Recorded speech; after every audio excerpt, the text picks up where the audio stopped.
ప్రస్తుతం ఏపీలో పలు జిల్లాల్లో పరిస్థితి ఎలా తయారైందంటే, పలు జిల్లాలు అనేకంటే దాదాపు అన్ని జిల్లాలు అని కూడా అనుకోవచ్చు. ఎందుకంటే నిన్నటి వరకు నేను విన్నంత వరకు ఇటు కృష్ణా, గుంటూరు, కర్నూలు, విశాఖపట్నం జిల్లాల్లో పెట్రోల్ బంకుల వద్ద వాహనాలు బారులు తీరటం, కొన్ని పెట్రోల్ బంకుల దగ్గర నో స్టాక్ బోర్డులు కనిపించడం ఇలాంటివి చూసాం. ఈ రోజు పరిస్థితి ఏంటి అంటే, దాదాపు ఏపీలో ఉన్నటువంటి అన్ని జిల్లాల్లోనూ ఇదే పరిస్థితి. కొన్ని పెట్రోల్ బంకుల దగ్గర అసలు పెట్రోల్ లేదు, నో స్టాక్ బోర్డులు పెట్టేశారు. కొన్ని పెట్రోల్ బంకుల వద్ద వాహనాలు కిలోమీటర్ల మేర, కిలోమీటర్లు అంటే మరీ దారుణంగా ఒక 4-5 కిలోమీటర్లు అనుకున్నారు. మినిమం ఒక 1 కిలోమీటర్, హాఫ్ కిలోమీటర్ నుంచి 1 కిలోమీటర్ వరకు కూడా వాహనాలు క్యూ లైన్ లో ఉన్నటువంటి పరిస్థితి. అటు కార్లు కావచ్చు, ఇటు 2 వీలర్స్ కావచ్చు, అన్నిటి పరిస్థితి ఇదే.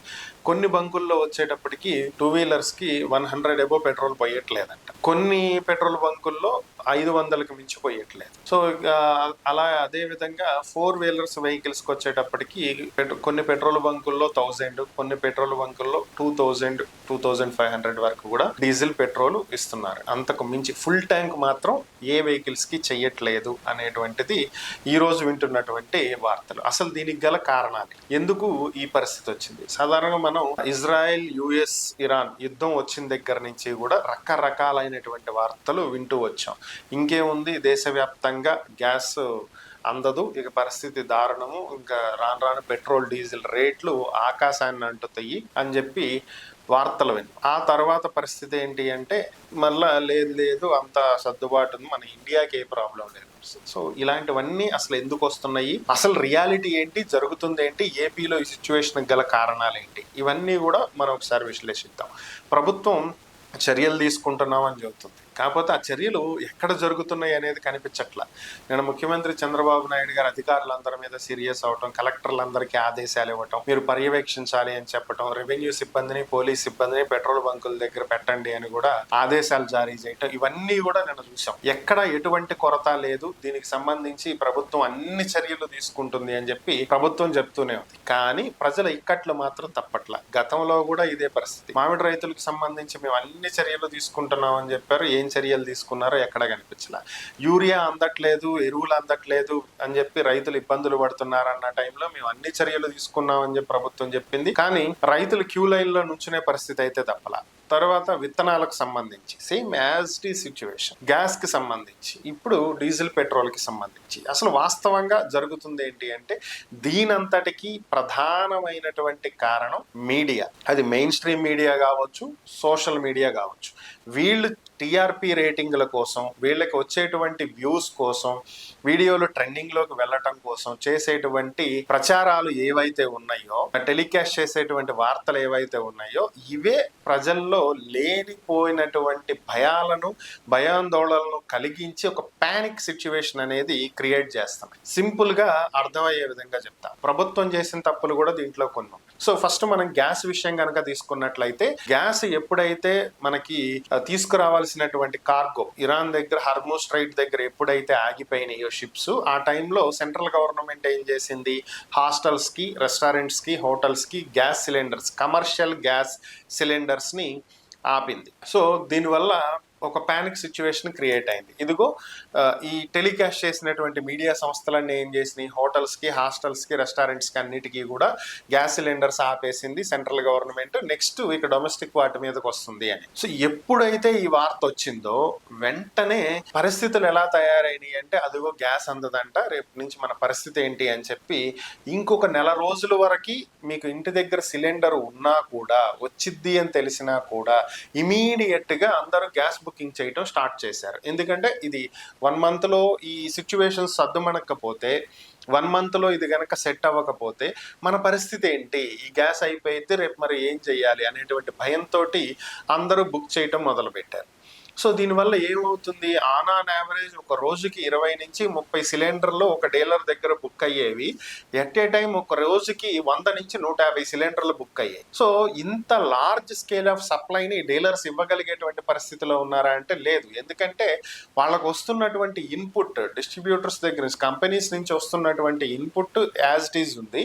కానీ వీళ్ళు డెలివరీ చేయాల్సినటువంటి అవుట్పుట్ అనేది చాలా హెవీ అయిపోయి. మరి కమర్షియల్ సిలిండర్స్ ఆపినటువంటి గవర్నమెంట్ సాధించింది ఏంటి అంటే లేనిపోయినటువంటి తిప్పలు ప్రజలకు కలగజేయటమే. కమర్షియల్ సిలిండర్స్ వాటా ఎంటైర్ కంట్రీలో ఎంత పర్సంటేజ్ ఆక్యుపై చేస్తుంది అంటే it's not more than 10%. 9% of LPG usage taking by the commercial gas cylinders.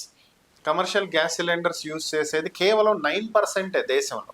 So మీరు మరి మిగతా 91% యూసేజ్ ఉన్నటువంటి డొమెస్టిక్కి ఈ 9% తోటి ఏ విధంగా సర్దుబాటు చేయాలని చెప్పి వీటిని ఆపారు, ఎందుకు ఈ ప్యానిక్ సిచ్యువేషన్ క్రియేట్ చేశారనేది ఇక గవర్నమెంట్కే తెలియాలి. So same to same situation ఈరోజు పెట్రోల్ డీజిల్ విషయంలో క్రియేట్ చేశారు. ఈ సోషల్ మీడియా, మెయిన్ స్ట్రీమ్ మీడియాలో ఇంకేముంది, పెట్రోల్ డీజిల్ రేట్లు పెరగబోతున్నాయి, గడిచినటువంటి ఎన్నికలు అయిపోయినాయి, అటు తెలంగాణ తమిళనాడులోను, ఇటు పశ్చిమ బెంగాల్లోను, ఇలా వివిధ రాష్ట్రాల్లో ఎన్నికలు అయిపోయినాయి, ఇప్పుడు ప్రభుత్వం రేట్లు పెంచబోతుంది, పెట్రోల్ డీజిల్ రేట్లు పెరగబోతున్నాయి, అలాగే మెయిన్ కంపెనీస్ నుంచి సప్లై ఆగిపోయింది.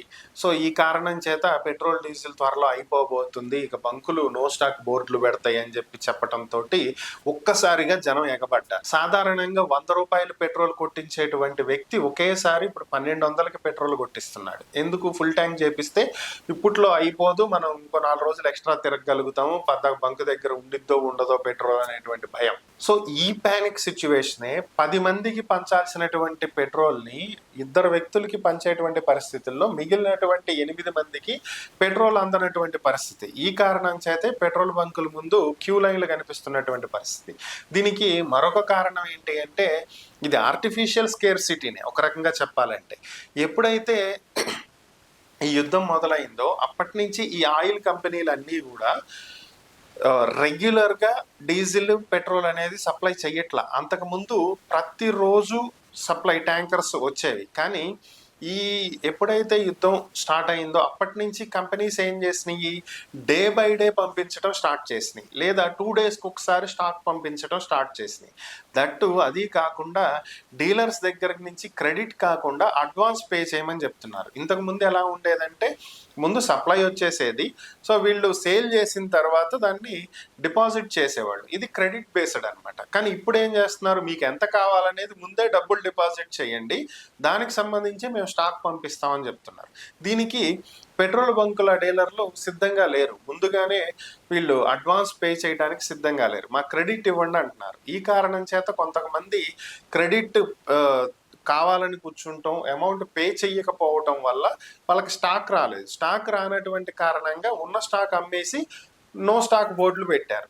దీంతో ఈ వార్తలు ఏవైతే ప్రచారం అయినాయో దానికి తగ్గట్టుగా ఇక్కడ నో స్టాక్ బోర్డులు కనిపించడంతో ఏదో జరిగిపోయిందని ఒక ప్యానిక్ సిచ్యువేషన్లోకి వెళ్ళిపోయినటువంటి ప్రజలందరూ పెట్రోల్ బంకుల దగ్గర బారులు తీరినటువంటి పరిస్థితి. సో ఈ కారణంతో అందరికీ పెట్రోల్ అందనటువంటి పరిస్థితి. ఓవరాల్గా వస్తున్నటువంటి సప్లైకి తగ్గట్టుగా అందరూ పెట్రోల్ కొట్టించుకుంటూ వెళ్తూ ఉంటే ఏముండేది కాదు. కానీ ఒకేసారి అందరూ వచ్చి మీద పడిపోతే వాళ్ళు మాత్రం ఎక్కడి నుంచి తీసుకొస్తారు? సో దాని పరిస్థితే ఇది కూడా. దీనికి తగ్గట్టుగా ప్రభుత్వం ఇంకొక విషయం ఏం చేసింది, క్యానులు తీసుకొస్తే పెట్రోల్ కొట్టకండి అని చెప్పింది. ఎందుకు క్యానులు తీసుకొస్తే పెట్రోల్ కొట్టొద్దని ప్రభుత్వం చెప్పిందంటే, ఇప్పుడు ఒక కారు సంబంధించినటువంటి యజమాని ఉన్నట్టు, అతను ఫుల్ ట్యాంక్ చేయించాడు, ఒక 3,500 నుంచి 4,000 అవుతుంది ఫుల్ ట్యాంక్. సో దీంతో పాటుగా ఒకవేళ మళ్ళీ ఏమైనా ప్రాబ్లం వచ్చిద్దేమో, పెట్రోల్ డీజిల్ దొరకదేమో అనేటువంటి ఉద్దేశంతో ఒక పెద్ద టిన్ తీసుకొచ్చి దీంతో కూడా ఫుల్ చేసేయండి అని చెప్పి ఇంకో 3-4 వేలకు కొట్టించుకెళ్ళాడు అనుకో. అంటే ఓవరాల్గా 2 ఫుల్ ట్యాంకుల డీజిల్ అనేది ఒక కారు వ్యక్తి తీసుకెళ్ళిపోతే, ఇలాంటిది ఒక 10 మంది వచ్చి కొట్టించుకెళ్ళిపోతే సో మిగతా వాళ్ళకి ఎక్కడి నుంచి డీజిల్ వస్తుంది? ఈ ఉద్దేశంతో గవర్నమెంట్ చెప్పింది. కానీ దీన్ని పెట్రోల్ బంకులో ఏం చేశారు, సాధారణంగా రైతులు డీజిల్ ఇంజిన్లు రన్ చేసి బోర్ల ద్వారా పొలాలకి నీళ్లు పెట్టుకునేవాళ్ళు. ఇది వేసవి కాలం కాబట్టి దాదాపుగా ప్రభుత్వం కాలువలకి నీళ్లు విడుదల చేయదు. బోర్ల మీదే చాలా వరకు కూరగాయల పంటలు, ఈ తృణధాన్యాలు లేదంటే ఆరుతడి పంటలు వేసే వాళ్ళంతా కూడా ఈ బోర్ల మీద డిపెండ్ అవుతారు ఈ టైంలో. సో వీళ్ళకి డీజిల్ ఇంజిన్లు వాడతారు కాబట్టి కరెంట్ మోటార్స్ వాడే వాళ్ళ సంగతి వదిలేసేయండి, డీజిల్ ఇంజిన్లు వాడేవాళ్ళు వీళ్ళకి డీజిల్ అవసరం.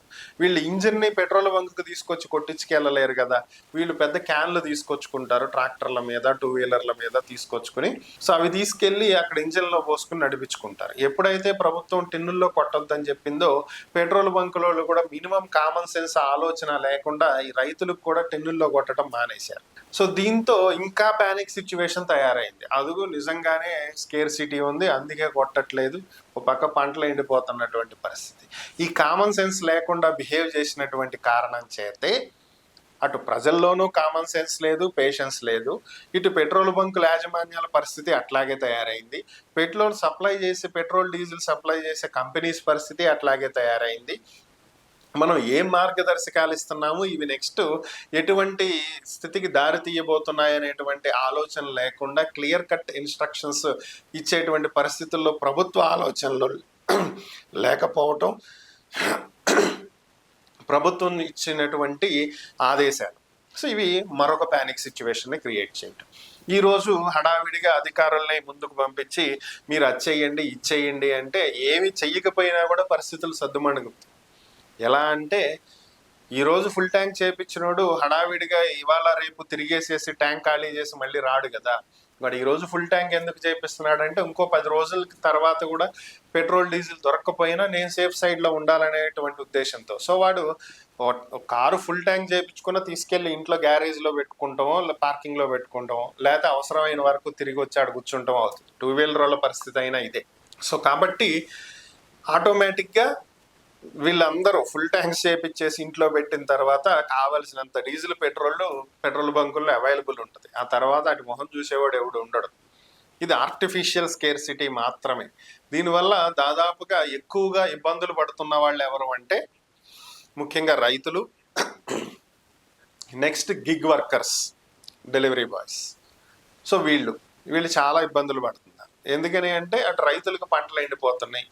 గిగ్ వర్కర్స్ అంటే ఈ Flipkart, Amazon, Rapido, Swiggy, Zomato వీటికి పనిచేసే డెలివరీ బాయ్స్, వీళ్ళందరి పరిస్థితి ఏంటంటే పాపం వీళ్ళకి టూ వీలర్ ఉంటేనే బ్రతుకు గడిచేది. సో వీళ్ళు టూ వీలర్ పెట్రోల్ కొట్టించుకోవాలి, బ్యాగ్లు వేసుకోవాలి, తిరగాలి, డెలివరీలు ఇవ్వాలి. ర్యాపిడో వాళ్ళు అయితే ర్యాపిడో కెప్టెన్స్గా వర్క్ చేస్తూ ట్రావెలింగ్, జనాల్ని డెస్టినేషన్స్కి చేర్చాలి. వీటన్నిటికీ పెట్రోల్ కావాలి. ఒక్కో పెట్రోల్ బంక్ ముందు 1-2 గంటలు కూర్చుండి డెలివరీలు ఎప్పుడు ఇవ్వాలి, ఎప్పుడు కస్టమర్స్ని తీసుకెళ్ళాలి, ఆ పెట్రోల్ దొరికిద్దో లేదో కూడా అర్థం కానటువంటి పరిస్థితి. సో వాళ్ళే ఎక్కువ ఇబ్బందులు పడుతుంది. ఆఫీసులకు వెళ్ళే వాళ్ళు ఎలాగో ఆర్టీసీ బస్సుల్లో అయినా వెళ్ళిపోతారు, అది పెద్ద మ్యాటర్ కాదు.